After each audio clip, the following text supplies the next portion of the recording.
Hello everyone.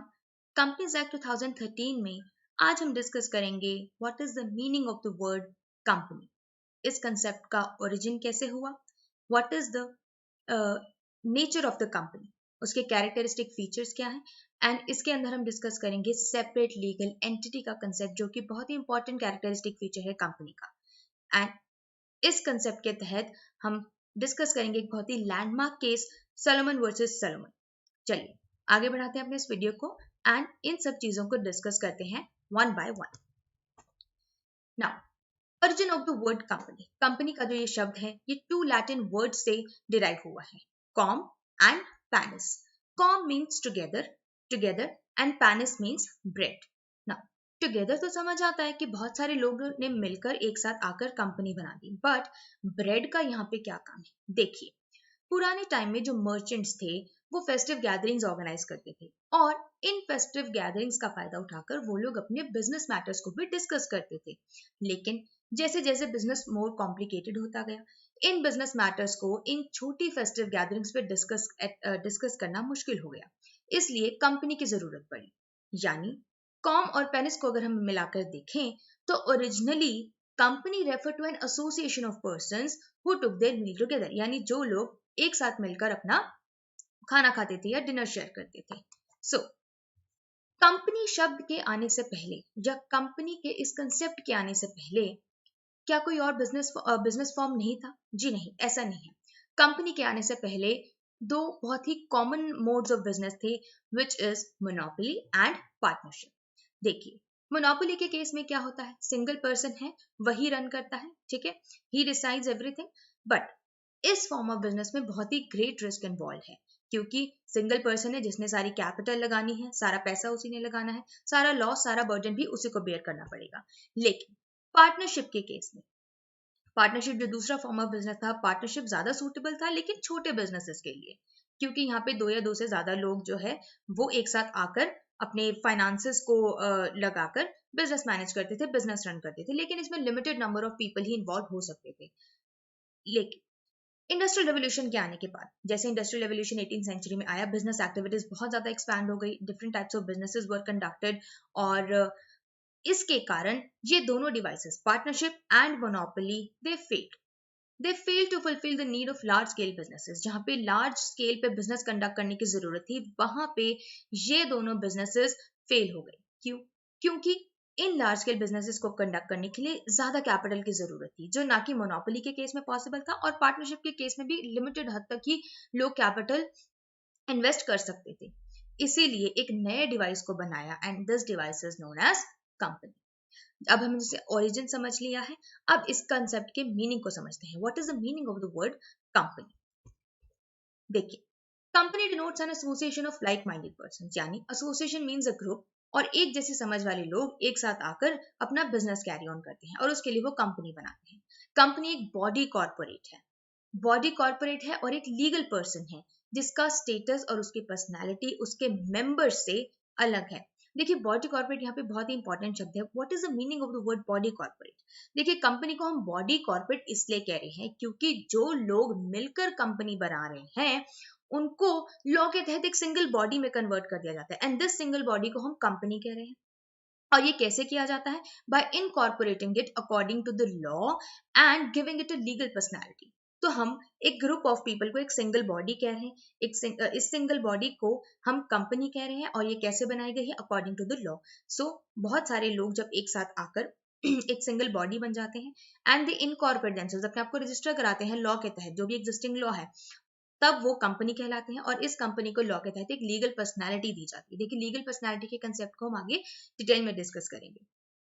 तो legal sense में अगर बात करें, कंपनी क्या है? It is an association, it is a group of both natural and artificial persons. तो दोनों इसके अंदर आ रहे हैं, and it is incorporated, it is registered under the existing law of the country. Companies act 2013 का section 2 clause 20 यहाँ पे relevant है, जो डिफाइन करता है कंपनी को। देखिए, जैसे डेफिनेशन हमने अभी ऊपर देखी है, जैसा मीनिंग हमने देखा है, कंपनीज एक्ट में ऐसा कुछ नहीं लिखा हुआ है। कंपनीज एक्ट का सेक्शन 2 क्लॉज 20 जो कि डेफिनेशन सेक्शन है, वो सिर्फ इतना कहता है, company incorporated under this act और under any previous law. So it says कि कोई भी कंपनी जो कंपनीज एक्ट 2013 के तहत रजिस्टर हुई है या इस एक्ट से पहले किसी एक्ट के तहत रजिस्टर हुई है वो कंपनी है। अब अंडर दिस एक्ट तो 2013 हो गया।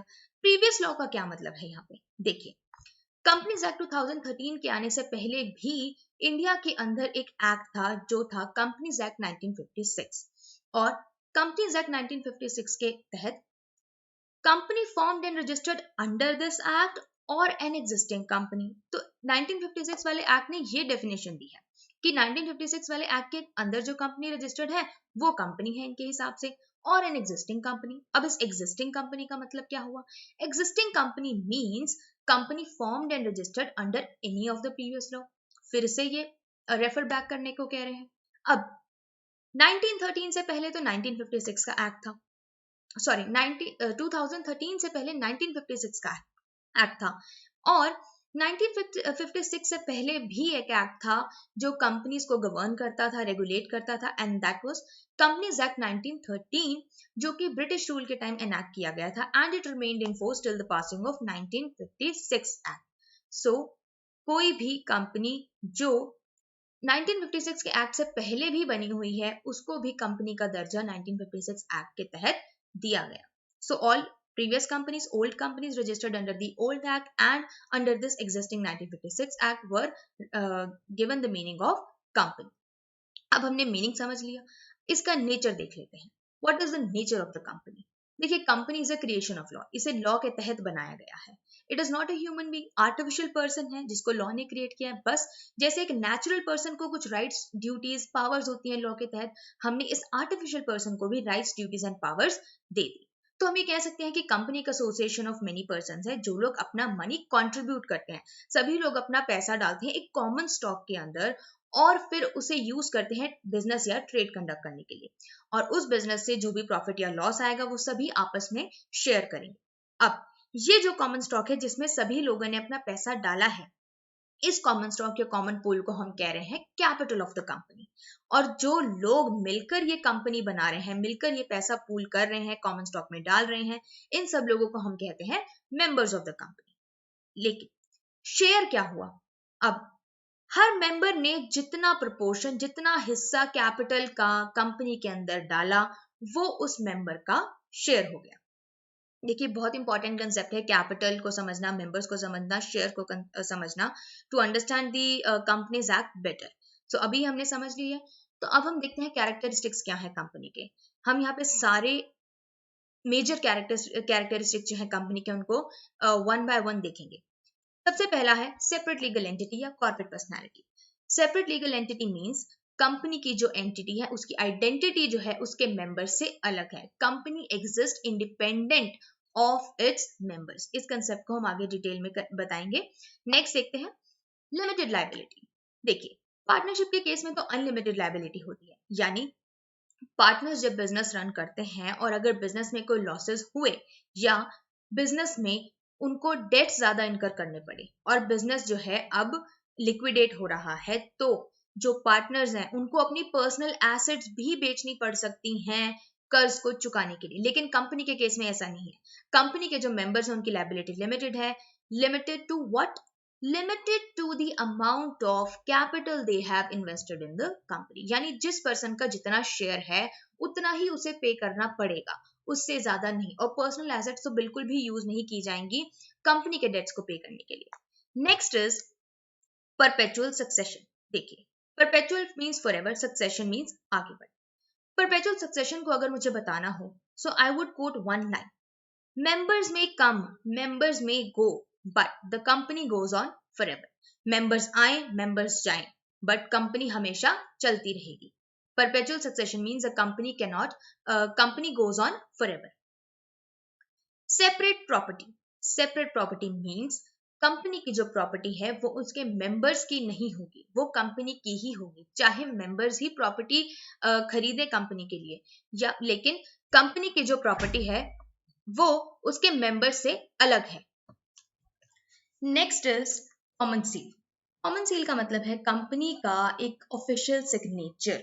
यानी कंपनी जब भी किसी कॉन्ट्रैक्ट्स में एंटर करेगी या कोई भी प्रॉपर्टी खरीदेगी तो उस पर कंपनी का सिग्नेचर होगा और वो थ्रू कॉमन सील होगा। देखिए, company is not a natural person, company can not sign, hence उसको एक कॉमन सील प्रोवाइड की गई है लॉ के तहत, ताकि ऑफिशियल डॉक्यूमेंट्स पर कोई भी कॉन्ट्रैक्ट जो कंपनी के बिहाफ पे एंटर करते हैं उसके मैनेजमेंट, तो उस पर कॉमन सील यूज की जा सके। Next feature is capacity to sue and be sue, यानी कंपनी को सू भी किया जा सकता है, उसके खिलाफ केस फाइल किया जा सकता है, और कंपनी भी किसी और पर्सन को सू कर सकती है, केस फाइल कर सकती है उसके खिलाफ, just as any natural person.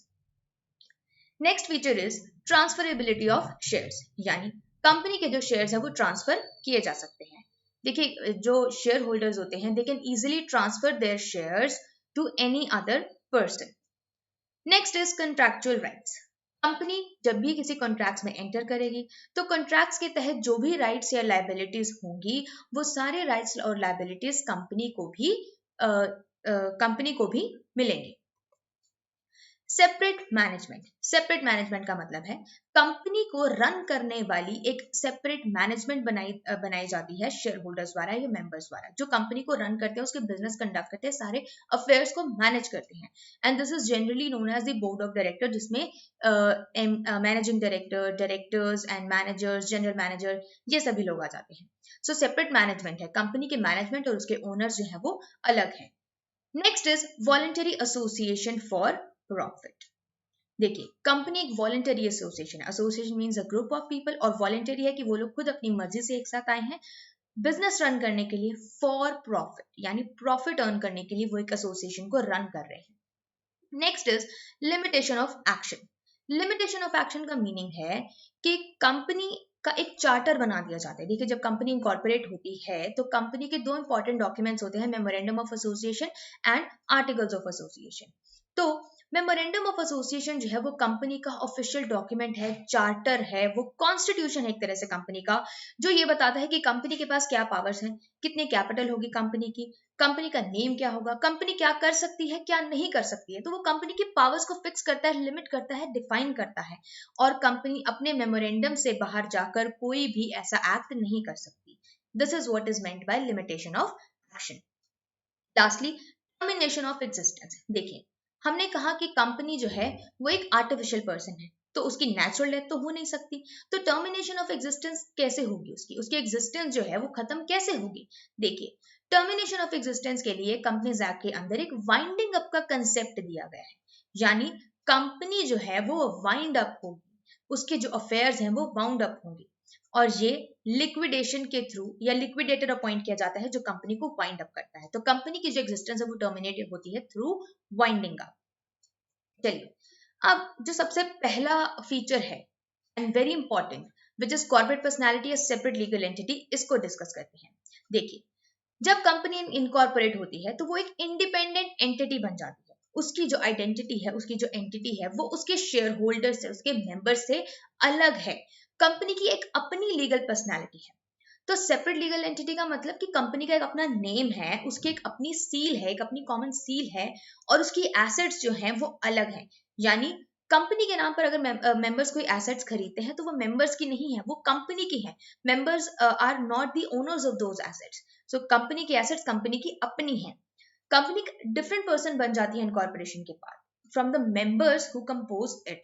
और हम ये कह सकते हैं कि इनकॉर्पोरेशन के बाद जो ये सेपरेट लीगल एंटिटी कंपनी को दी जाती है, इसके तहत कंपनी प्रॉपर्टी ओन कर सकती है, कोई भी कर्ज ले सकती है, मनी बोरो कर सकती है, बैंक अकाउंट खोल सकती है, अब एम्प्लॉय कर सकती है कितने भी लोगों को या सर्वेंट्स को, एंड कॉन्ट्रैक्ट्स में एंटर कर सकती है, किसी को सू कर सकती है, या कंपनी को भी सू किया जा सकता है। सो this is what it all means by the concept of corporate personality और separate legal entity। यानी वो भी एक इंडिविजुअल की तरह उसको सारे राइट्स और लायबिलिटीज दिए जाते हैं, not all but many of them. Now members जो हैं वो ओनर्स होते हैं कंपनी के, बट वो क्रेडिटर्स भी है साइमल्टेनियसली। क्या मतलब है इस बात का? देखिए, हम कह रहे हैं कि कंपनी की सेपरेट लीगल एंटिटी है, तो कंपनी को बनाने वाले जिसके मेंबर्स हैं वो कंपनी के ओनर्स हैं, यहां तक हमें क्लियर है।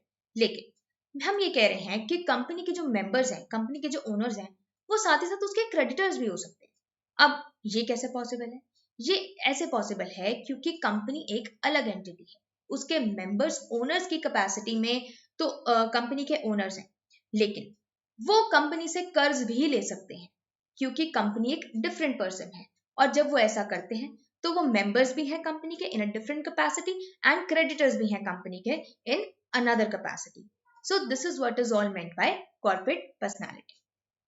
इस कॉर्पोरेट पर्सनालिटी के कॉन्सेप्ट को समझने के लिए हम डिस्कस करते हैं एक बहुत ही landmark case, that is Salomon versus Salomon and company limited 1897 का केस है। चलिए सेपरेट लीगल एंटिटी को समझने के लिए ये सलोमन वर्सेस सलोमन का केस समझ लेते हैं। देखिए, सबसे पहले एरन सोलोमन, मिस्टर एरन सोलोमन, इनका एक शू मैन्युफैक्चरिंग बिजनेस था। ये सोल प्रोप्राइटरशिप बिजनेस था, ठीक है। ये अकेले थे जिस बिजनेस को मैनेज कर रहे थे। 1892 में इन्होंने सोचा कि क्यों ना हम एक कंपनी बना लें। तो उन्होंने एक कंपनी फॉर्म कर ली, सलोमन एंड कंपनी लिमिटेड। इस कंपनी, ये जो कंपनी इन्होंने बनाई, ये अपने वाइफ, एक डॉटर और 4 सन्स को मिलाकर इन्होंने ये कंपनी बना ली और जो पूरा बिजनेस था वो सेल कर दिया कंपनी को फॉर 38,782 पाउंड। लिमिटेड कंपनी जो इन्होंने बनाई, उस वक्त के लॉ के हिसाब से किसी भी लिमिटेड कंपनी के 7 पर्सन, एटलीस्ट 7 पर्सन होने चाहिए। तो वो खुद एमडी बन गए, अपनी वाइफ, डॉटर और 4 सन्स को उन्होंने एक एक शेयर का शेयर होल्डर बना दिया ना। 20,000 शेयर जो थे कंपनी के, वो सलोमन के पास थे, यानी वो प्रिंसिपल मेजर शेयर होल्डर वही थे। और उन्होंने कुछ डिबेंचर्स भी लिए कंपनी से। Debentures is type of a loan which you take from the company, और 10,000 के वर्थ के उन्होंने डिबेंचर्स भी कंपनी से लिए ना। He was simultaneously the principal creditor और मेन शेयर होल्डर भी वही थे, यानी सबसे ज्यादा कर्ज भी इन्हीं का था कंपनी की तरफ से और कंपनी के सबसे ज्यादा शेयर्स भी इनके पास थे। अब डिबेंचर्स जो इन्होंने लिए उसकी सिक्योरिटी पर इन्होंने एडमंड ब्रोडरी, जो एक अनसिक्योर्ड क्रेडिटर था, उससे 5,000 पाउंड का एडवांस ले लिया। एक साल बाद बिजनेस जो है इतना अच्छा नहीं चल रहा था, सेल्स में बहुत कमी आ रही थी, सलोमन का बिजनेस जो है वो फेल हो गया। तो एक साल बाद उनको लिक्विडेशन में जाना पड़ा, यानी कंपनी को वाउंड अप करना पड़ा, लिक्विडेट करना पड़ा। 1893 में जब कंपनी को लिक्विडेट करने का डिसाइड किया सलोमन ने, उन्होंने सू कर दिया मिस्टर सलोमन को, केस फाइल कर दिया कि आप मेरे 5,000 रुपए मुझे वापस दीजिए। लिक्विडेटर्स ने भी सू कर दिया मिस्टर सलोमन को कि आपकी कंपनी है, आप चला रहे हैं, तो आप रिस्पॉन्सिबिलिटी लीजिए, आपको सारे डेट्स पे करने पड़ेंगे। अनसिक्योर्ड क्रेडिटर्स जो थे उनकी वैल्यू थी 7,000 पाउंड, यानी 17,000 की लाइबिलिटीज में, 17,000 पाउंड की लाइबिलिटीज में से 10,000 की लाइबिलिटी तो मिस्टर सलोमन की तरफ थी कंपनी की, एंड 7,000 की जो लाइबिलिटी है वो अनसिक्योर्ड क्रेडिटर्स की तरफ थी। यानी कंपनी ने इतना पैसा अनसिक्योर्ड क्रेडिटर्स का देना था और 10,000 सलोमन को। देखिए, सलोमन जो है वो अनसिक्योर्ड क्रेडिटर नहीं थे, वो एक सिक्योर्ड क्रेडिटर थे क्योंकि उन्होंने डिबेंचर्स लेकर कंपनी से पैसा लिया था, डिबेंचर्स इशू किए हुए थे। अब सलोमन एंड कंपनी लिमिटेड जो है, इसके टोटल 40,000 शेयर्स थे, 1 पाउंड ईच के शेयर्स थे और इसके 7 सब्सक्राइबर्स थे, जैसा कि हमने पहले बताया। यानी मिस्टर सलोमन खुद, उनकी वाइफ, उनकी एक डॉटर और उनके 4 सन्स, और उनमें से 2 जो है वो डायरेक्टर्स थे ना।